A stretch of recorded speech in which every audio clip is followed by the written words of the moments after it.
এক এলাকায় ছিল এক অদ্ভুত কূপ।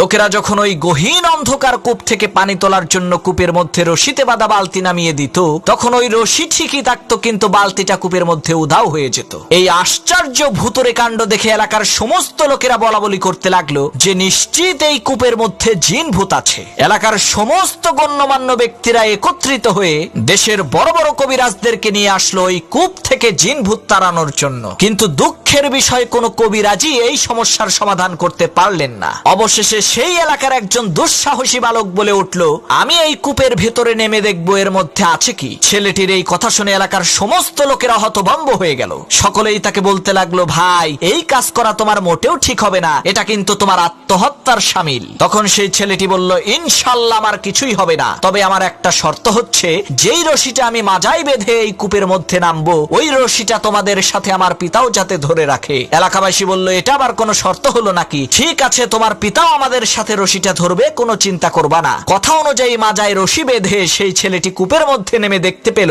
কূপের মধ্যে একটি বান্দর বসে আছে। তখন সেই ছেলেটি বুঝতে পারলো, আরে এই বান্দরটাই তো কূপ থেকে পানি উঠানোর সময় রশি থেকে বালতিগুলোকে খুলে রাখতো। তখন সেই ছেলেটি বান্দরটিকে কাঁধে নিয়ে ওই অন্ধকার কূপের নিচ থেকে চিৎকার দিয়ে বলে উঠলো, আমাকে উপরে তোলো। তখন লোকজন রশি টেনে কূপের মধ্য থেকে তাকে আস্তে আস্তে উপরে উঠাতে লাগলো। এমন সময় ওই গহীন কূপের অন্ধকার ভেদ করে উঠে আসা ছেলেটির কাঁধে থাকা বান্দরের চেহারা দেখে লোকজন চিৎকার চেঁচামেচি করে বলতে লাগলো, আরে কূপের মধ্য থেকে ভূত উঠে আসছে রে, সবাই পালা।